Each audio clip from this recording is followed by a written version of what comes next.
and she has an EMD trained, and she's EMD trained.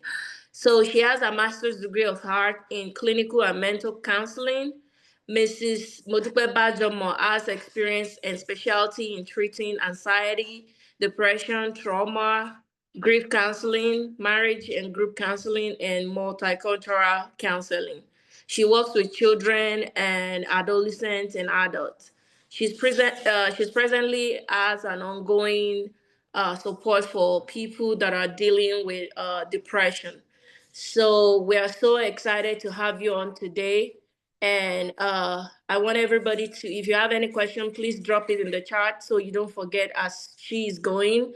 And we're going to have an education section first, and then we are going to have the question and answer as we have it when it's time. So, ma'am, you have the floor. All right. Thank you so much. Thank you for the introduction. Actually, before I start, I've had people call me to say, what's the meaning of EMDR? EMDR actually is a special training, and it's targeted on helping people that have experienced trauma, whether trauma through grief or whatever trauma they've experienced. So it's a special training. I just want to put it out there in case some of the people that have called me. So once again, I'm going to say thank you so much for giving me the opportunity to talk about mental health. Actually, mental health is my passion. And I've seen people during the session, some of my clients and even friends, they've asked me, what is mental health? Is this mental health really real? Is it real? Something we can't see. So a lot of times before I talk about mental health, I use the illustration of what is physical health. So let's talk about physical health. That will make us understand mental health. So when we are physically very healthy, we are able to go to work, we're able to do our activities, we're able to take care of our children. And for us to be physically healthy, we have to take care of ourselves. What do we do to take care of ourselves? It could be like just brushing your teeth, making sure you are eating an healthy, having a balanced diet, exercising. Those are few ways we can take care of our physical selves. But at times we take care of ourselves, we still get sick, or some people get injured. So when we get sick, the body sends a signal to us. For example, people, when they are tired or when they are stressed, they have headache. That's a signal. And if I have headache, for example, I just decide to take Advil and I rest. That's a signal from physical health. And or maybe a sign, because the body gives a signal like something is wrong. And when we go to the doctor's office, I'm not a doctor, but when you don't go to the doctor's office, hello, there's somebody talking. Please, can you mute your phone, please? Thank you so much. So when you go to the hospital and you're filling in your intake, the first thing they do to you, before you see the doctor, they take your temperature. They want to see if you have a fever. If you have a fever, they know something is wrong, even if you don't have a fever. So those are signals that the body shows when there is a physical illness. And for example, as we are talking now, if I sneeze, the person beside me will say, are you okay? Are you developing a cold? That's a signal. But the mental health has to do with the way the brain feels. The mental health has to do with our thoughts. The mental health has to do with our emotions. Mental health has to do with our mood. So for example, we're all seated here, you don't know what I'm thinking. I don't know what you're thinking, but I'll just mention this. What you think is extremely important. And research says that we have at least 40,000 thoughts every blessed day. So every 2 seconds, you're having a thought. And out of the 40,000, 25,000 is negative. So I'm still going to help us. We are still going to talk about how to control our thought, but I'm just putting it out there. So when there are signals, when you're having negative thought, nobody can read my mind.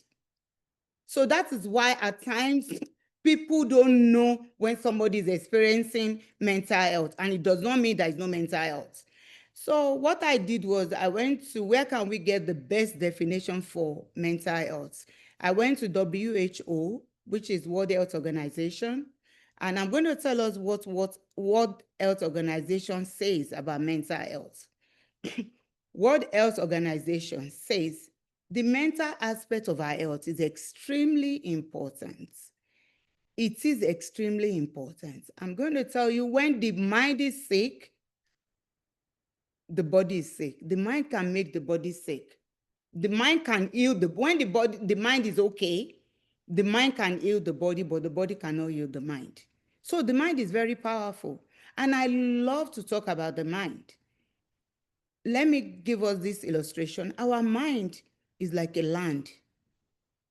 When you have a land and you do not plant anything good, what will grow? Weeds will grow. Who plants weeds?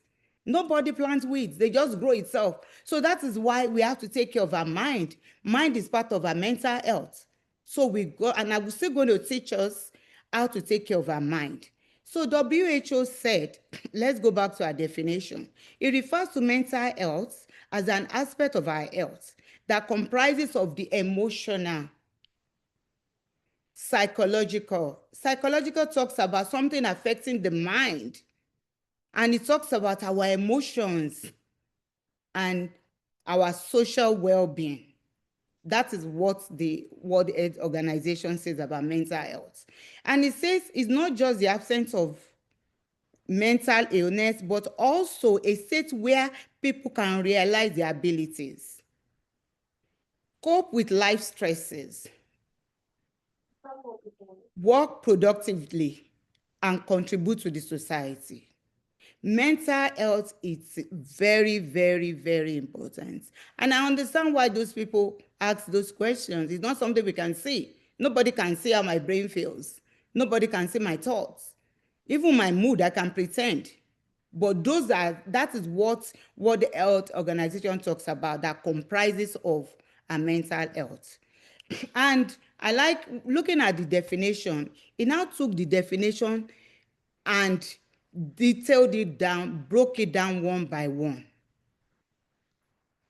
Mental health is a state of well-being. That's what World Health Organization says. It said it's a state of feeling good and functioning well. Being able to function, feeling good. I'm not saying that when we see something sad, we can't be sad, but we can't sit in the sadness. So if something sad happens to someone and is laughing, that's another problem. So mental health is just being able to function, to be able to control our feelings. Mental health enables us to cope with stress, realize our potential, work effectively, and contribute to the society. WHO also says that mental health, that our health generally, not mental health now, consists of our physical health, mental health, and our social well-being. And you can hear the word social well-being. We are not created to be isolated. I'm not saying we should be everywhere, but we are social beings. That's why we are created to be. And I want to say this: mental health is your human right. It is your right to be mentally okay. So don't let what people say, don't let what people do, the judgments of people not to get your human rights. And what does it say? It is your human right. So you have to take care of it. You have to restore it. But yes, it is. Yeah. So I think that one is the $1,000. So many factors can influence our mental health. These include social, environmental, economic factor, as well as individual characteristics and experiences. Those are the things that can affect our mental health. In essence, the WHO emphasizes that mental health is a vital component of our overall health, impacting your mental health will impact every aspect of your life. For example, I'm going to draw this triangle for us. It's a triangle. Thoughts, that is what you are thinking about. Your thoughts affect your feelings. Your feelings will affect your behavior. thoughts are just thoughts. Thoughts, they are just thoughts. It's just like you driving on the road. You don't know who you are going to meet. And it's not everybody you meet you are going to greet. Some people you just pass by because you don't know them. Some people you are going to greet them, just say hi because you know them. Some people you are going to spark to talk to them because you have a relationship. So in all, we have to take care of her because our thoughts affect the way we feel. I'm going to use this example. If, for example, I think like, oh, nobody likes me. It's just a thought. People come to counseling and say, you know what, I have no friend. Then you now say, so the party you went to last week, who invited you? And I'm not saying these are not real, but I'm just talking about our thoughts. So if, for example, the thought comes to me like, I have no friend, then it's going to affect the way I feel.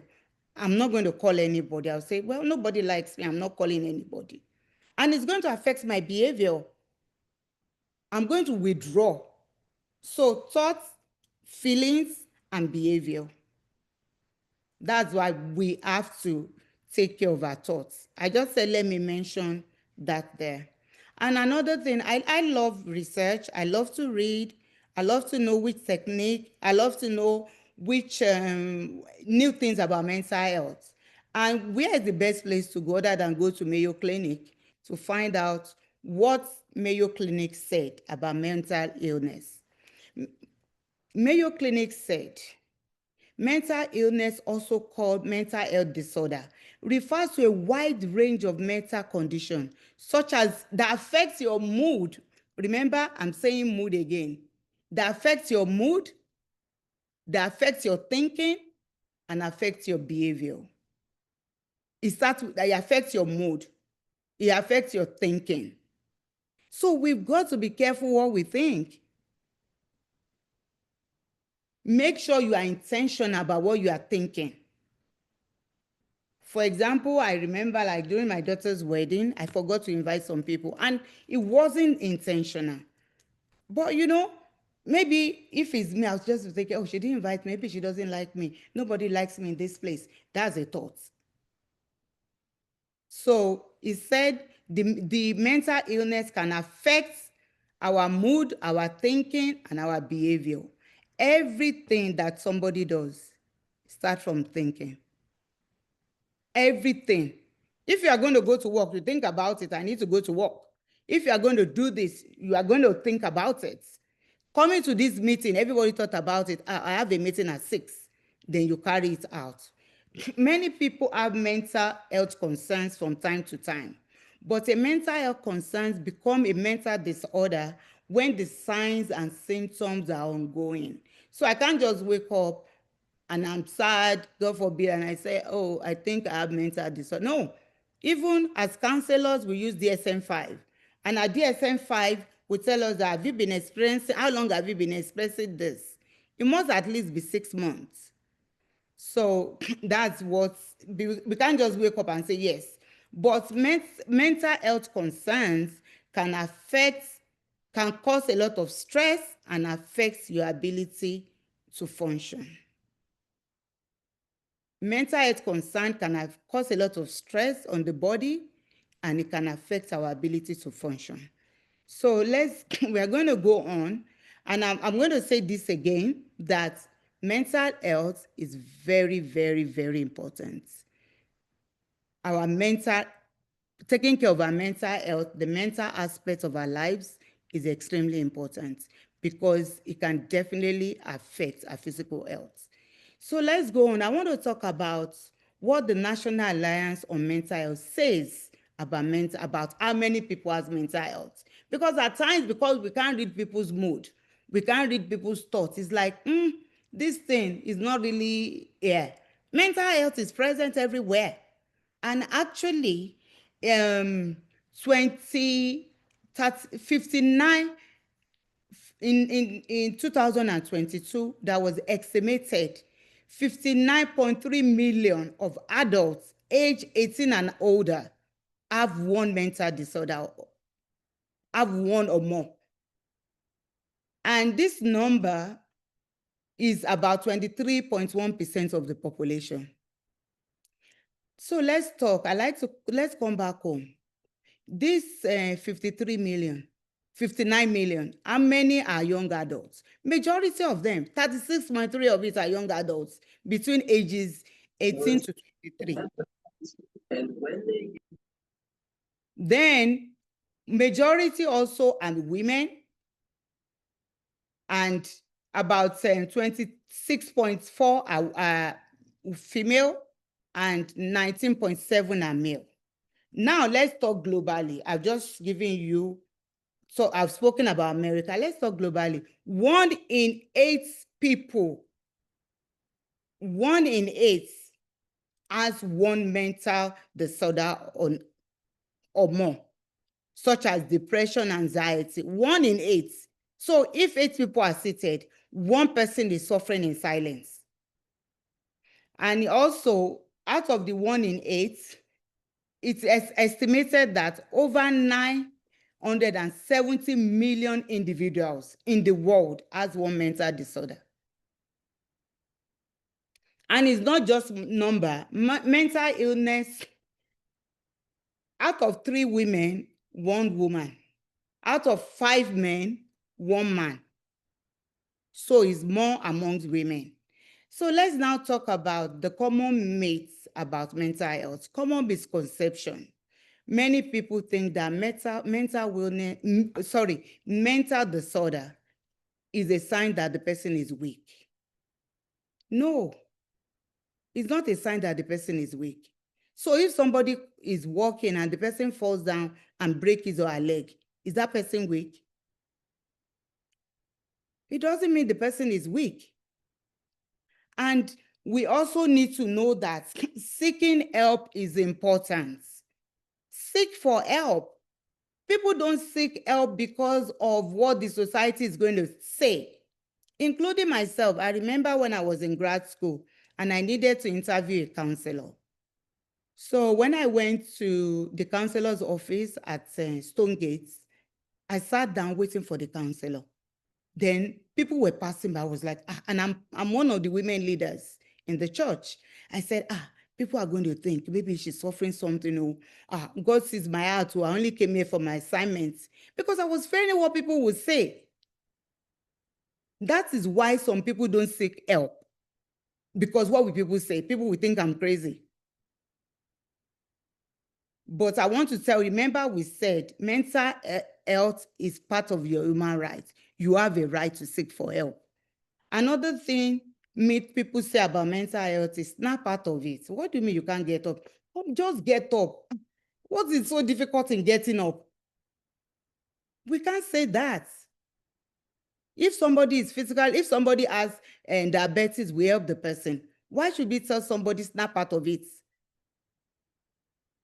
So let's be careful. We need to encourage these people, because people are suffering in silence. I remember I saw this boy. Yes, I saw this boy years ago. He came to me, he said, I want to talk to you. I said, what's going on? He said, I'm so stressed about school. I feel like I'm burnt out. I feel things are not going right. I'm just so tired. I find it at times difficult to get up in the morning. I said, oh, I'm so sorry for the way you feel. I said, is there anybody you can talk to? He said, no. I said, what about your parents? He said, I can't talk to them. In my house, everything is perfect. Nobody suffers everything. Everybody is okay. So the boy quite him to himself. Nobody to talk to. We are mothers out there. Are your children able to talk to you? So that's why I'm going to teach us something today. It's called 3S. S as in Sam. Speak out. You have a right to speak out how you're feeling. Speak out. And I'm going to talk to a lot of us. Some people will just start. Can I talk to you? And the person says, I'm finding it difficult. Before the person says anything, I reject that in Jesus' name. It's okay, I'm a woman of prayer. I pray. So instead of rejecting, why don't you listen? Before you reject the person, or I bind that, You go and bind somebody instead of binding the disorder because you are not listening. We've got to listen. Communication first is listening. Listen to what the person has to say before you give advice. Because mental illness is so difficult to explain. The person might say, am I feeling this way? Maybe at times I can't get up. Maybe I'm having negative thoughts. You know, you will not even listen. So remember, speak out. You have a right to speak out. Then stand out. What I mean by stand out is, it might be something nobody in your family has experienced. Like the way that boy said, everybody is perfect in my family. They work hard. Everybody is doing well. But I can't say what I'm feeling. Stand out. Even if you are different, stand out. It is your human right. And this third S is say what you are feeling. Say what you are feeling. Even if you don't have words, say it. I'm not sure of what I'm feeling. It seems as if, because I mean, my job as a licensed counselor, I see people, they can't even explain. At times, at times I can stand up. At times I can't. At times, you know, they are not even sure. Let's be patient with people. Remember the 3 S: speak out, stand out, say what you are feeling. Is your human right. It might be what none of your family has experienced, and it does not matter. Say what you are feeling. And I'm talking to myself and everyone here. You are husband, we have husbands here, we have children, we have wives. Let's be patient. If somebody calls you and say, I want to talk to you, I don't know how I'm feeling, just be quiet. Be quiet and listen. Before you say this, before you bind. So, and I'm not against binding. I'm just saying let's listen so that we can bind the right things. We are also now going to talk about stigma about mental health. Stigma surrounding mental health can discourage individuals from seeking help. I've seen people who say that, you know, I'm discouraged because people think I'm not spiritual, because I'm feeling depressed. Why do we stigmatize people? If somebody falls down or poured water, do we stigmatize the person that you are a stupid person? So why this stigmatize? If somebody says, I don't know what I feel, but I know something is going on. Then another thing about mental health is, please don't struggle in silence. And I want everybody here, be your brother's keeper. Be your brother's keeper. People struggle in silence because they don't know who to trust. Let's go on. And so we are now going to talk about what even causes this mental health. We have been talking about mental health. Where is this thing from? Number one cause of mental health is our genetic makeup and upbringing. Life circumstances and stresses can cause mental health. Chemical imbalance in the brain. I'm definitely going to explain that one by one. Since mental health problem arises from a mix of biological, environmental, and social factors, let's talk about it one by one. Biological factors. Genetics. Do you know that if there is anxiety in the family, if there is depression or something, it could, the other person, let me use this example before I even explain that. If we go to the doctor's office and they tell you to fill the form, by the time you're filling the form, they will say, does anybody have diabetes in your house? Did anybody have hypertension? Why do you think they're asking that? There's a reason. It's not that you are going to get it, but because you can work on yourself, take care of yourself, it shows you are prone to get it. So if there is mental sickness, it doesn't mean you get it, but you know, I have a tendency of getting this thing. So let me take care of myself. Another thing that can cause, and we are still talking about the biological causes of mental illness. Another thing that can cause it is brain chemistry, chemical imbalance in the brain, imbalances in the neurotransmitter in the brain. And I'm going to break that down. We need like serotonin, dopamine. That's one thing that boosts us to be happy. And some don't have enough. And when they don't have enough, it's going to affect the way they feel. It's going to affect their behavior. So how is that their fault? When there's chemical imbalance in the brain.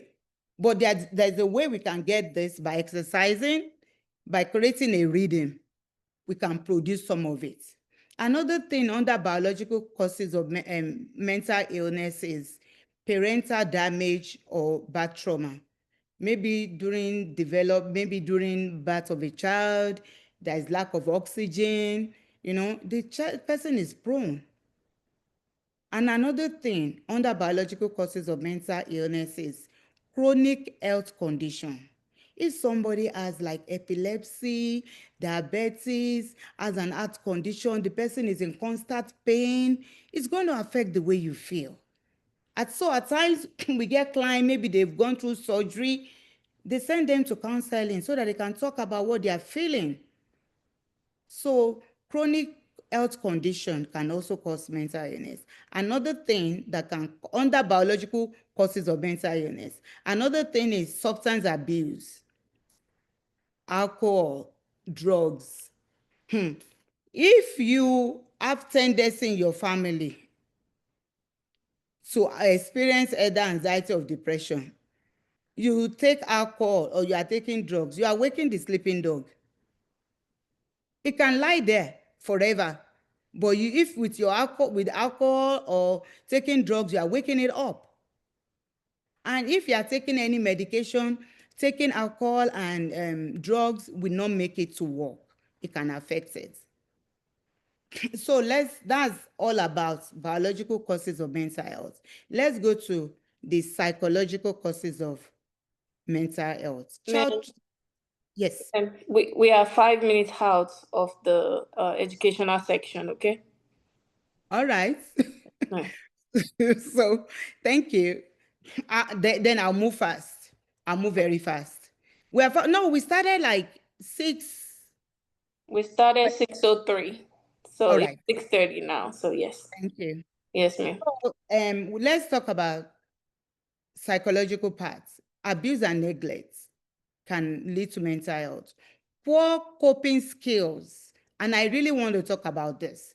Poor coping skills, difficulty in managing stress and emotions. I'm going to talk about something in psychology they call the wild horse effect.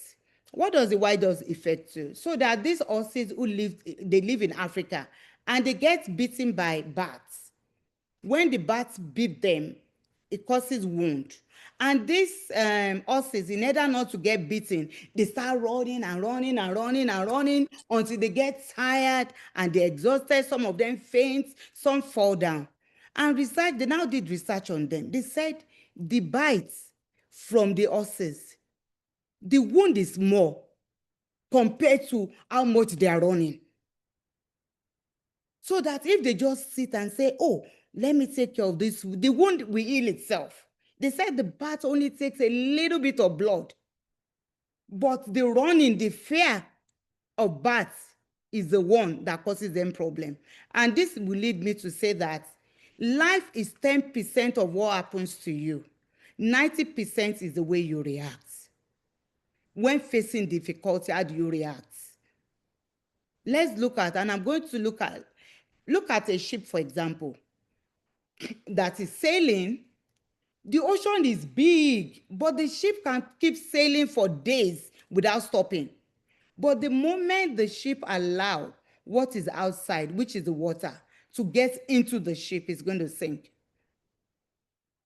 So let's be careful what we let in. How we react to difficulty is also very important. And please don't believe everything you think. Thoughts are just thoughts. Randomly thought comes. So what's happening around you does not matter. It's what is within you. Remember, 10% is what happens to you. 90% is how you react.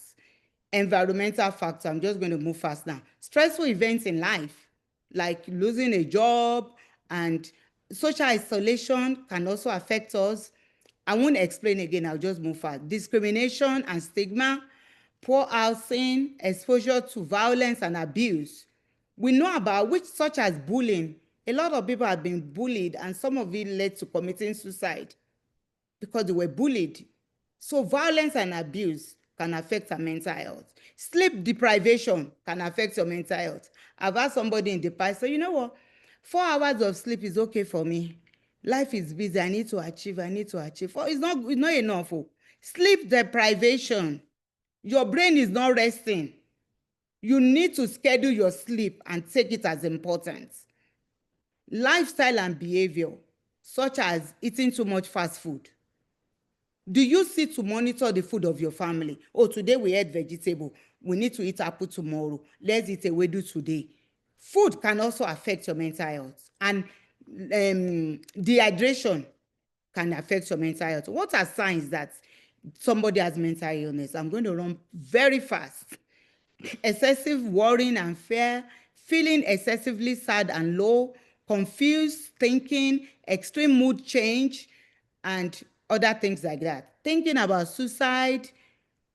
I'm really trying to move fast. I want to mention one thing because I know I need to stop now. I want to mention one thing, how to stop negative thoughts. And I'll teach you this. 3 C's: catch, check, and change. Catch what you are thinking. We are constantly thinking. And remember, we said your thoughts, feelings, and behavior. Catch, check, and change. Check. What will this lead me to? Because your thoughts rule your life. Your thoughts will determine your mood. So catch, check, and change, then change. If what you are feeling, if what you are thinking is going to affect you, and I'll quickly say this: if you focus on the past, thinking about the regrets, I wish I said this, I wish I did this, you are opening the door to sadness and depression. I let my client go to the past, but we learn from the past so that the mistake does not repeat itself. So catch, check, and change. Our mental health is very, very important. And I know I'm out of time now. And let me just quickly tell us habits that can improve our mental health. I jumped some things. Habits that can improve our mental health: regular physical exercise, good sleep, healthy eating, proper hydration, deep breathing exercise, sharing your feelings in an healthy way, making and keeping friends, creative expression, positive thinking, and you having a daily routine.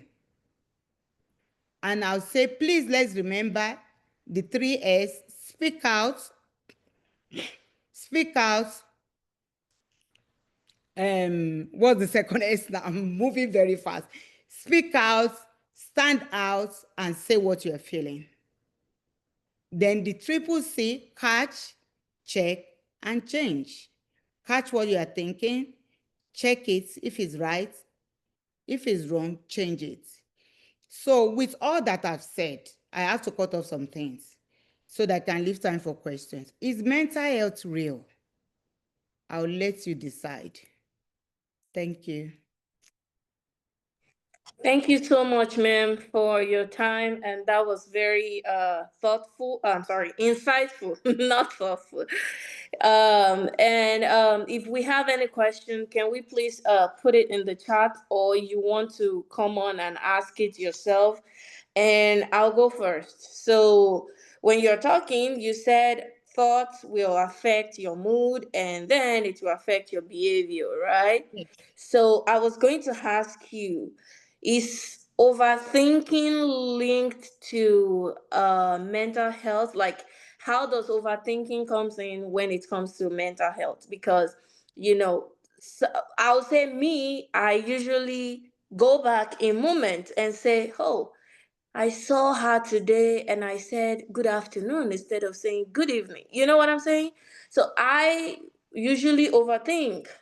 And I think that's part of life, I would say. But you are the professional here. So, how does overthinking affect our mental health, and how can we curb it?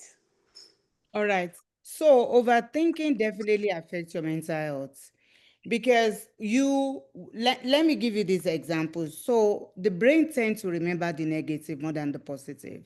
So if I go out with you for an hour, we've had good lunch, then maybe at the end of it, I said something bad, maybe, or something not nice. Maybe I said something that I felt Do you know that when I go back home, it is that one thing that I'll remember?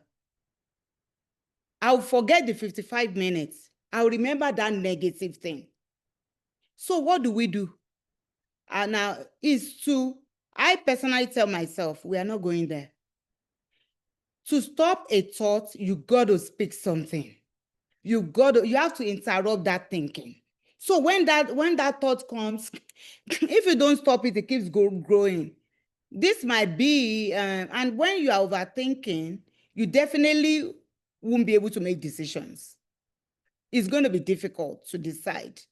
And when you're overthinking, are you thinking negative? Are you thinking positive? Most of the time, it goes to what's regrets, it goes to guilt. I shouldn't have said that. And can we undo the past? We can't undo the past. So when you want to stop that thought, you have to speak something. We do not fight thoughts with thoughts. We fight thoughts with words. And remember, I tell myself, we are not going there. Then what do? You count from 1 to 10 forward, 1 to 10 backward. That is to reset the brain. Then you pick something else. And at times, we tell our clients we do something also called the 5, 4, 3, 2, 1 grounding technique to bring you back to the present. A lot of times, as humans, is either we are focused on the past or we are thinking about the future. And do you know that our bodies does not know the difference when you are thinking and when it's real? So if I sit here and I'm thinking fire, fire, fire, my body doesn't know I'm just thinking. My body is going to respond. What's going to happen? I'm going to start sweating because the body is saying there's fire, let's move while you seated. I'm going to start shaking. So remember, what to do is we don't fight thoughts with thoughts, we fight thoughts with words. You have to tell yourself whatever you can. I tell myself, you know what, we are not going there. I tell myself, we are not going there. Then count 1 to 10 forward, 1 to 10 backward to reset the brain. Then I pick something else. Thank you, ma'am. Yes, ma'am. Someone write a question in the chat. In our culture, people say just pray about it. How do you balance faith and getting professional help? So I really like that question because I also do faith-based counseling. At times, you need to get, like, if you come to session, for example, the Bible already said, do you know, anxiety, God has already made provisions for anxiety. He knows we are going to be anxious. So Philippians 4:6, what does it say? It said, be anxious for nothing, but in everything. But if the person has chemical imbalance in the brain, as much as you are praying, you need to get help. As much as you are praying, because prayer, I believe, why do we go to the doctor? When somebody is sick, the person doesn't just stay home and keep praying and praying. But we pray that the medication works. But there's this research that says that people that have hope in something, the tendency of committing suicide is very low because the hope comes like, there is hope. Even if today is not good, there is hope for tomorrow. So the person will not do anything hurt him or herself. So how to balance it is when you pray and you think that this thing is not going on, this thing is not going, you have to go seek professional help. Some people come to counseling, I say pray with them, but I give them things. Why did God create doctors? To help us. So did God create counselors. So my job is to learn how to help people. Like the 3 C's that we've learned, cognitive behavioral therapy. I tell people that cognitive behavioral therapy just means, it's called CBT. Change the way you think and your life will change. What does Romans 12:1-2 says? I beg you therefore, my brothers and sisters, that you renew your mind. Renew your mind. So if it's like chemical imbalance in the brain, or if it has to do with what's it called, birth defects, some other, you have to go to seek help. We will still pray, but they will give us things to do.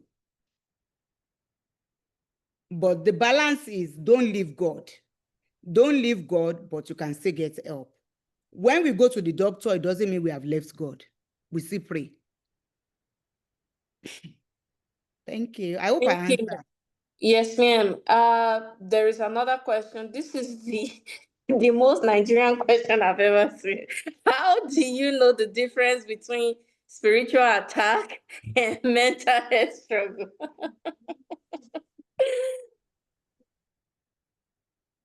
All right. I really like that question. I like that question. And I'm going to say that, you know, even some people who have experienced, I'm personally teaching a class on depression, and people say they feel the spirit of heaviness on them. So if depression came due to lack of chemical imbalance in the brain, if the depression came, so what I'm saying is that both of them are interwoven. So if you believe it's an attack, pray about it, then still seek help. Some people have fell down before. I think I was in a party in Nigeria, somebody fell or put on a chair down. They put a chair for her and the person fell. What did the person say? This is an attack. Oh, they want to destroy me in this party. That's why the person fell down. But did the person get up? So even if it's an attack, the person still, they took her to the hospital to make sure she's okay. Why didn't they just leave it in prayer and say, devil will bind you for pushing this lady down and go to sleep? But they still took her to the hospital to be examined. So remember, why don't we associate what's it called, physical illness with attack? And it can be an attack too. So to me, they are interwoven. But when you need help, if you can seek for mental help, why you not seek help for your if you can seek help for your physical health, why don't you seek help? What about if you are diabetes? Why don't you, we can say it's spiritual attack and not use our medication. So I hope I'm able to, I don't know what, I see people come to session too and tell me this is more spiritual attack, and we pray. I pray with them, but I still tell them that the way you feel, make sure you exercise, use the deep breathing exercise. Because do you know that when somebody feels they are spiritually attacked, it affects their mental health? They can't sleep. When they say, oh my God, I feel I'm spiritually attacked, God forbid, the person can't sleep. The person is going to be extra careful. When they go to parties, the person is going to keep away. So knowing that a spiritual attack can even affect your mental health. So I'm not saying you shouldn't pray. I'm not saying don't go for deliverance, but seek help. Because from help, they will know what is wrong with you and they will know what you need to do. Thank you, ma'am. So I have another question. How can we encourage, as Nigerian, we always don't want to accept ADHD or ADD diagnosis, especially in children.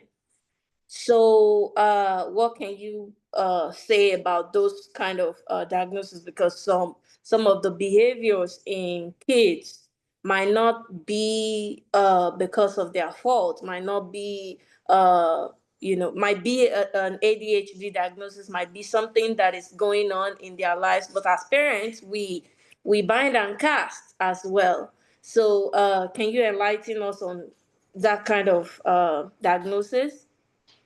Yes, I want to tell us that those diagnoses, they are real. They are real. And I want to encourage us to please get help. It doesn't mean you can't pray. It doesn't mean you can't use positive psychology, which I didn't get to talk about. But those diagnoses are real. Listen to what the doctor says. Do your own part of nurturing the child. Do you know the Bible itself said, my people perish for lack of knowledge? When you know something, you know how to deal with it. When we know this is what causes diabetes, we can watch out what we eat. When we know this can cause me obesity, like taking too much ice cream, I know what I'm going to face. So when you know these things, listen to the doctor. It doesn't mean you cannot pray for your child. For me personally, when I wake up, all my children are grown, I go to their rooms from the day they are born. The first thing I do in the morning without greeting anybody is to prophesy. Commit them into God's hands. But whatever your doctor said you should do it. Speak life unto your child. But when you get the diagnosis, please follow instructions, because knowledge is power. And they say ignorance of the law is no excuse. But when people have this diagnosis, I see some clients that come, I said, you know what?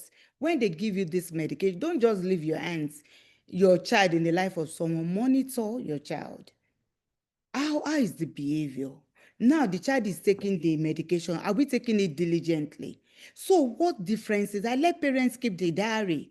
What differences have I seen in the behavior? So that when next I see my doctor, I can say, these are the changes I've seen. Should we reduce this medication? Should we increase it? And also I give parents, if my child has ADHD, how can I help my child? It's not just you see your doctor for 1 hour.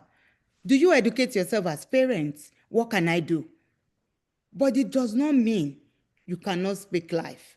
It does not mean you can take that child back to God and say, God, you gave me this child, help me. They are all interwoven. So please listen, help your child too. And I like parents to say, when it comes to mental illness, don't say, we are going to do it this way. I like people to say, I might not understand how you feel, but may I pray for you? How may I help you? And why I say that is, for example, if I say, I'm so thirsty now, then you get up, go to Starbucks and buy me coffee. You've spent $7, you've driven, but all I wanted was water. You didn't even ask me what I want before you get up. Do you sit down to say, how may we help you if the child is old enough? And if the child is not old enough, have you gone online to say, how may I help my child? What do I need to help this child? Can we change their diets? Are you observing? And that's where the 5, 4, 3, 2, 1 grounding technique comes from. I hope I've answered the question. Yes, ma'am. Thank you so much. You're welcome. Another question says, how can we create safe space for our men to open up, especially when they are told you need to be strong? So to create a safe space for men is to listen and to tell them it's okay. When I went to grad school and the first time they said, it's okay not to be okay, I was like, it's okay not to be okay. Yes, it's okay to say, I'm not okay right now. It's okay to say, I'm not feeling good right now. I need your help. But do you know what is difficult for men to talk? Because we say, you are our daddy. If our daddy is feeling this way, or you are not, so you see, daddy, if you are praying enough, and the one that wake you up for prayers, the next time you will withdraw. Next time you won't talk. So creating a safe place to tell a man is, it's okay. It's okay if you don't feel okay. And ask. Especially, and I've seen someone in session that the man was telling the wife, I don't feel good. Before the man even finished talking, let's pray. And I think right now we need to go into 3 days prayer and fasting. And going to 3, and there's nothing wrong with that. But the man did not even finish talking. The man said, you know what? I just decided to keep quiet. And he said, I'm here. My wife does not even know. Because she's going to, my pastor can't know. Because they will think I'm weak. So remember, it is not what people say. Doesn't matter. It's your life. It's your right. It belongs to you. Fight for what is right. Fight for what belongs to you. And that is, for some of my clients, I do this training called emotional intelligence. Emotional intelligence is behavior and control. Don't let other people control you. The worst, they will talk for 2 weeks and they will drop it. So you have to say, this is my right, I'm seeking for help. And we as women, don't let's put heavy load on our husbands. Don't let's put heavy load. At times they get tired too. If you say, a lot of times when men come, they cry like they have no source of help. They have no safe place. Please be your brother's keeper. Be that safe place. Be that person that listens. Be that person that is not easy to judge. If you work with the pastor, or if you are part of the men's group, you would have known this. No. Listen and ask, how may I help you? Our daddy, what do you need from us? I hope I answered. Yes, ma'am. Thank you so much. There is another question. Why is mental health disorder rampant in the US? Do you think it has to do with the diet? Is everywhere. I don't think it's only in the US. I just feel that in some of the African countries, it's difficult to speak out. You know, I just thank God. I mean, it's not by my making, and I'm not looking down on anyone. You know, I can imagine maybe in Nigeria, I have to tell my mom, like, you know, I'm having negative thoughts. Immediately, maybe I'll be put into 3 days fasting and prayer. So it's because people can't talk. And that's why I say speak out, stand out, say what you feel. I almost forgot the question. The question was, is it the diet? Diet can contribute to mental illness. If you live a fast food life, fried nuggets, fried this one, fried that one, it can contribute because food helps. Salmon, fish, green tea, some other things help with your mental health. I'm not saying it's going to cure it, but it helps. So I don't think it's only in the US. In the US, people are able to talk. They are counselors. There even know, I don't know how many licensed counselors I know in Nigeria. So where do they talk? Like the boy I told you, can't talk it to his family because nobody has experienced anything. So I think it's everywhere, and your diet can help. Exercise can help too. Exercise doesn't mean you have to go to the gym. Just walk around. I sit down a lot because I talk to people. I live like 5 minutes. I just run down the hallway. I go to take water. I just prepare myself for my next session. So I think it's everywhere, but US is where people say what they are feeling. And diet can be part of it. So improve your diet. Diet can contribute. Thank you, ma'am. Another question is, how can someone open up if they're afraid of being called mad or weak? So one thing we do with our clients, we ask, who is that your safe place? And saying to that, I remember when I started this program years ago, somebody said, why are you doing the profession for crazy people? I said, what do you mean? And it's somebody from Africa. I said, what do you mean by that? I'm here to help people heal. Some people come to counseling because they are trying to navigate life. It's not like anything is wrong with them. They are trying to make decisions. Some people come to counseling because they want a third party to help them look at it. So what I'll say is, if and I did mention society stigma, that if somebody says it's depression, but it is starting from me and you, not to look down on people who says I'm feeling this way, I'm feeling that way. Then it's not everybody you can talk to. Look for who is that safe person. Who is that person that you feel? So when our clients come in, we tell them, this is a safe place. I'm not going to judge you in any way. So look for that person that you feel is a safe person and talk to that person. And maybe talk to a counselor. And talking to a counselor can help, or if you have a trusted friend, not everybody will understand. Why will I want to talk to somebody that doesn't understand? but everybody needs a safe place, to someone to talk to. And if you need professional help that we can give to you, we are definitely here. Thank you, ma'am. I have another question. So what's your take on anxiety medication or antidepressants and stuff? Because when people get diagnosed and they were automatically given, like, placed on antidepressants or anything like that, they might want to withdraw back. What stage does mental health has to reach before you are placed on medication? All right, thank you for that question. So first, research says that a combination of medication and talk therapy, which is what I do, can help with depression and anxiety. But I also want to say, if you go to a counselor, they ask for your symptoms.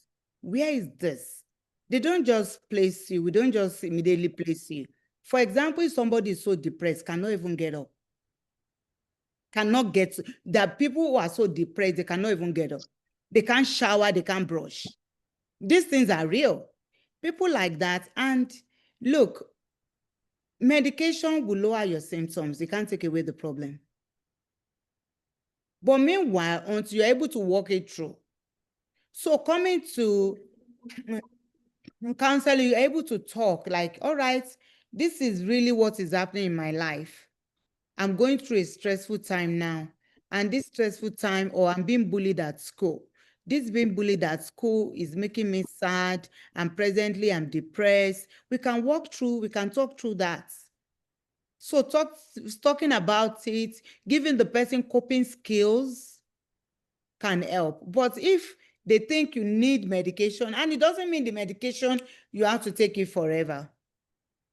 So we don't just give medications. You have to get to a certain stage that they feel that the person cannot totally function. That's when they prescribe the medication.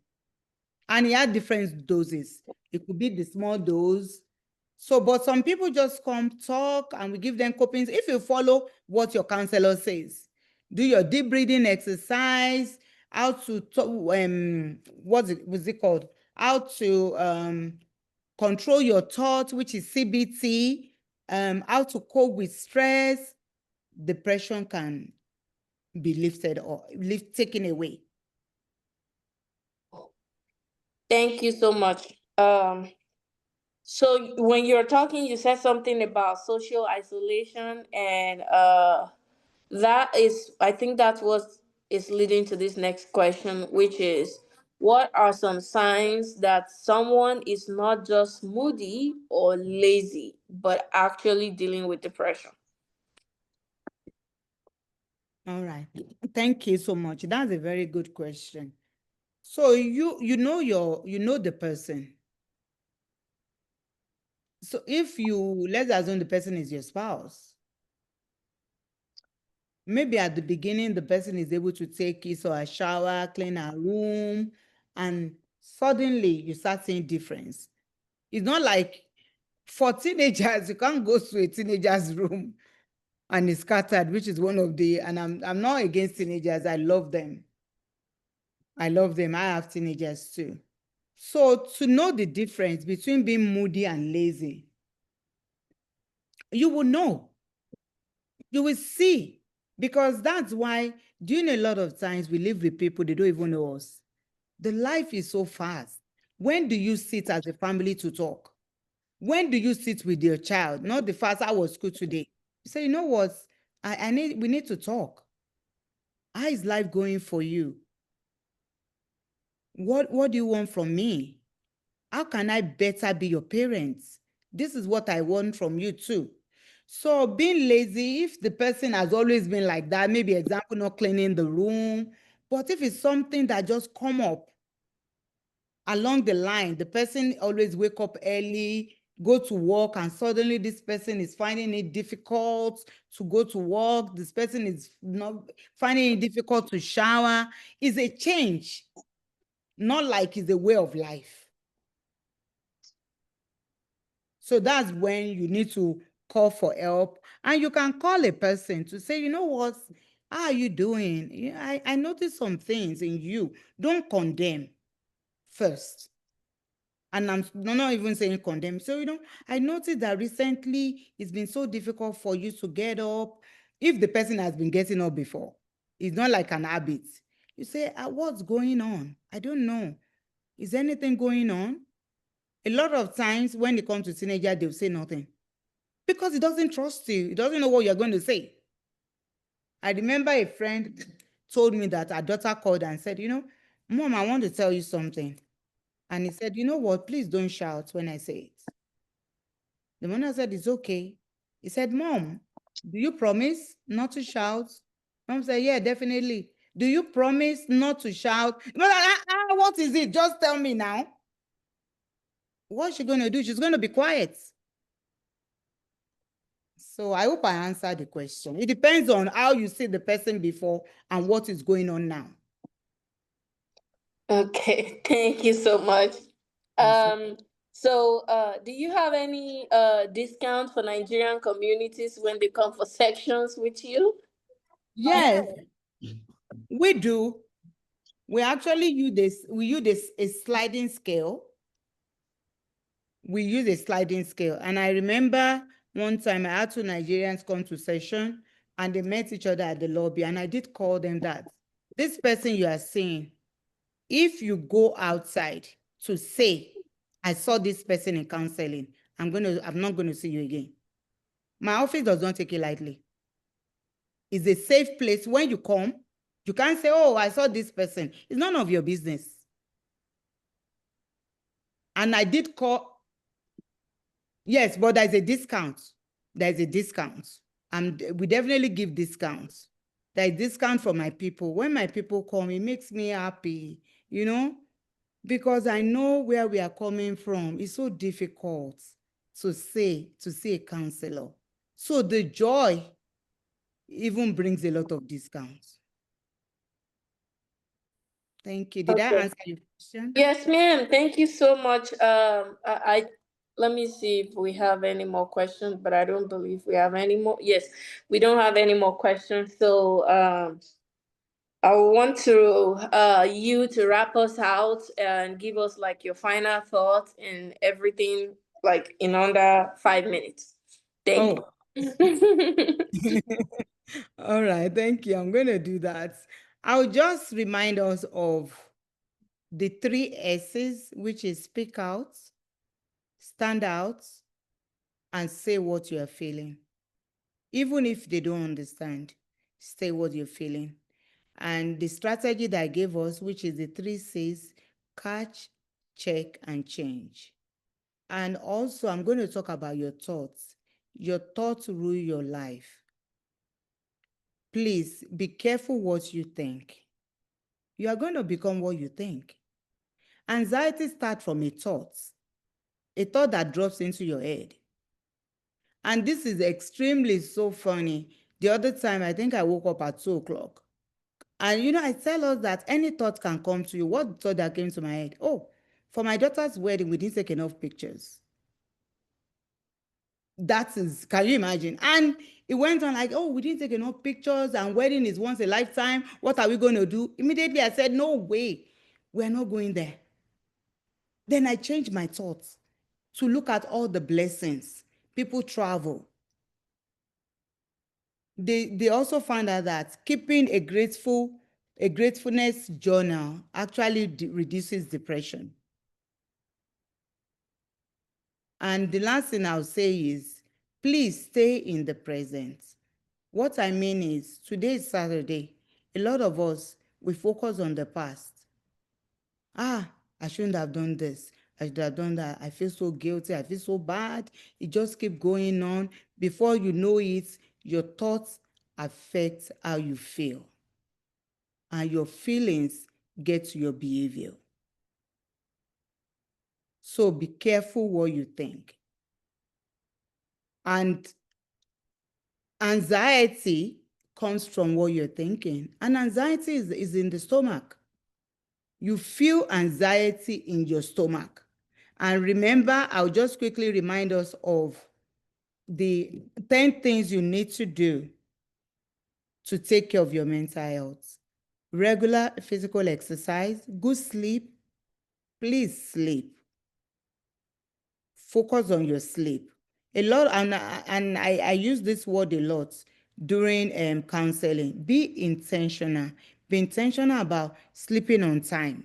Be intentional about what you eat. Be intentional about what you think. Proper hydration. Make sure you are drinking water.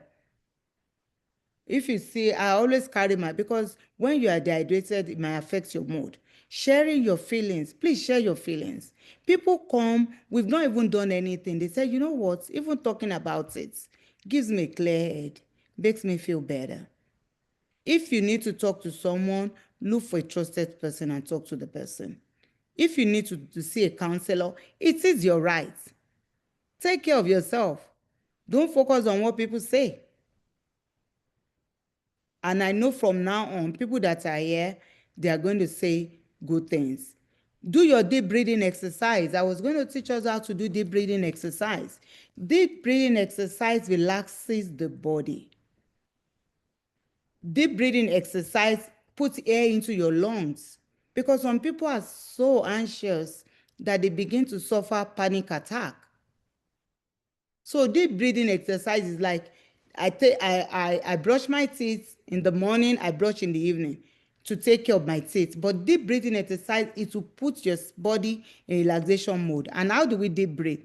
You breathe in through your nose, you hold it a little bit, and you blow it out through your mouth. The gentler you go, the more your body is relaxed. And I'll tell you that when I was in grad school and they showed us deep breathing exercise, I was like, oh my God, this is so stupid. It works. It's not stupid. It works. I've used this myself. Then, making and keeping friends. Don't be isolated. I'm not saying we should have too many friends, but the little friends you can keep, make and keep friends. Then creative expression, find something to do. Maybe painting, maybe writing, whatever that brings you joy. To relax, or doing mindfulness exercise. I give some of my clients mindfulness exercise, maybe for 15 minutes, just to make their mind to rest. Positive thinking. Positive thinking is very important. We can make, I'm not saying we are lying to ourselves. For example, somebody that goes late, maybe somebody goes late to school, can say, oh, I'm always going late to school, I can never be early. But you can say, if I wake up early, I'll get to school on time. It's the same thing. Because your body is listening. Your body is listening to that, yeah, we can never make it early to school. Positive thinking, positive psychology on your children. If you see everything your child is doing wrong, instead of saying, the world is already negative. You are so lazy, you are such a bad, you are this, you are that. When we are talking to a child, don't because of chores at home damage your child. When we are talking to a child, that take away behavior from a child. What that means is there is nothing you do that will make me stop loving you. But we are talking about this behavior. There is a consequence of this behavior. Positive psychology. If your child does not clean the room, say, you know what, I know you. I know you as a clean person. I know you that you are so organized. I know you to be hardworking. What's going on? I'm seeing somebody different. What would the child remember? I've seen people wept to say, my mom called me lazy. And that word, they carry it. And I'm not saying don't correct a child, don't get me wrong. Parenting class is another class entirely that I do help with parents, the styles of parenting, how to parent at this age. Then set a daily routine. Set a daily, you don't have to follow it strictly, but set it a daily routine. By 9 o'clock, I'm calling everybody in the house, let's pray. Even if you are not going to bed yet, but we set a daily routine.